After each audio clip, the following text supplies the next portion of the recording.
Hello everyone. सुबह की शुरुआत बहुत ही प्यारी नेचर के साथ हुई। तो बहुत मौसम सुहावना हो रखा था, तो मैं बाहर बालकनी में खड़ी थी और कुछ देर बालकनी में खड़े रहने के बाद, कुछ देर खुद के साथ टाइम बिताने के बाद मैं अंदर आई। अंदर आने के बाद मैंने साफ़ सफाई स्टार्ट की और साफ़ सफाई करने के बाद मैं चाय नाश्ता बनाती हूँ, तो फिर मैं किचन में आई। फिर मैंने चाय नाश्ता बनाया, हम दोनों ने साथ में चाय नाश्ता किया।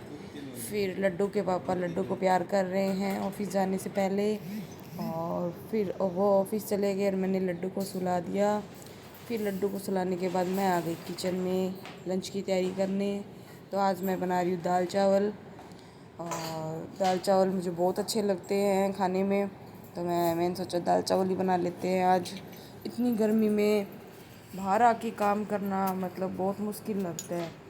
एसी वाली रूम से बाहर आना मतलब किसी जंग के बराबर है मेरे लिए, तो जंग में आ रही हूँ जैसे।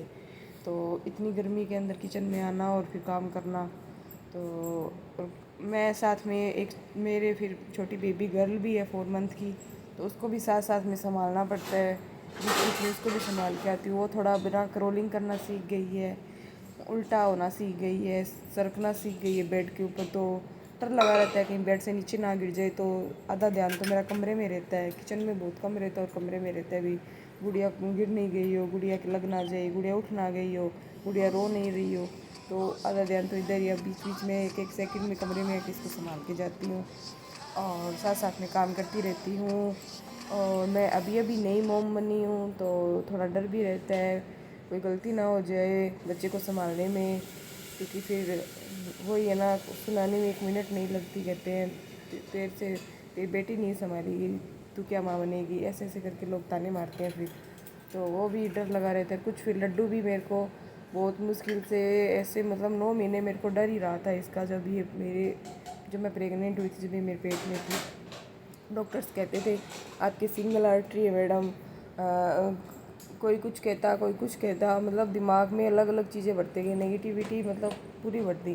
पर वही है, मैं जिस ज्ञान में चलती हूँ, मैं परमात्मा को मानती हूँ, तो मैंने हमेशा पॉजिटिव सोचा कि मेरा बच्चा बहुत स्वस्थ होगा, एकदम बिल्कुल हेल्दी स्वस्थ एक्टिव होगा बच्चा। तो शुक्र है भगवान की दया से कि लड्डू एकदम एक्टिव और स्वस्थ पैदा हुई। हाँ, इसका वेट थोड़ा कम था हुई थी जब, लेकिन अब बिल्कुल एकदम प्रॉपर हेल्दी एकदम ठीक है गुड़िया मेरी। और मैं मेरी गुड़िया को संभालने आ गई, बीच में इसके साथ खेलने लगी। और आपको अगर कोई प्रेगनेंसी से रिलेटेड कोई क्वेश्चन पूछना है, आपको मोम लाइफ से अगर आपको कुछ भी क्वेश्चन पूछना है, आपको कोई भी डाउट है, आप प्रेग्नेंट हो लेडी, तो आप मुझसे कोई भी क्वेश्चन पूछ सकते हैं, मैं आपको हर बात का जवाब दूँगी। आप मेरी जर्नी भी पूछ सकते हैं। और आपको मेरे ब्लॉग कैसे लगते हैं, मेरी वीडियोज़ कैसी लगती है, आप ज़रूर कमेंट में बताया करें। और मेरा चैनल प्लीज़ एक बार सब्सक्राइब ज़रूर करें, एक बार ज़रूर देखें, मेरे चैनल को विजिट करें। और उसके बाद मैं फिर चावल बनाने के बाद, दाल बनाने के बाद, फिर किचन बिल्कुल मैसी हो गई थी, बिल्कुल गंदी हो गई थी, तो सोचा थोड़ा साफ़ कर लें किचन को। फिर किचन को साफ़ किया फटाफट, और कुछ बर्तन हो गए थे तो उनको भी धुल के साफ़ किया। किचन साफ़ होने के बाद आराम से बैठ के मैं खाना खाती हूँ, उससे पहले मेरे को खाना भी नहीं खाया जाता मेरे से। तो फिर हम दोनों ने साथ में बैठ के खाना खाया आराम से। और उसके बाद रात को फिर क्रेविंग होने लगी तो चॉकलेट खाई, और चॉकलेट खाने के बाद फिर अब रात को ये लड्डू के साथ हम दोनों खेल रहे हैं। इसके पापा इसको गाने सुना रहे हैं, इसके पापा इसको हमेशा ही गाने सुनाते रहते हैं, तो हम इसके साथ दोनों मस्ती कर रहे हैं। ये रात को लेट ही सोई थी, तो इसके साथ खेलने लगे थे हम दोनों। और गुड नाइट। मेरा ब्लॉग कैसा लगा बताना ज़रूर। Thank you.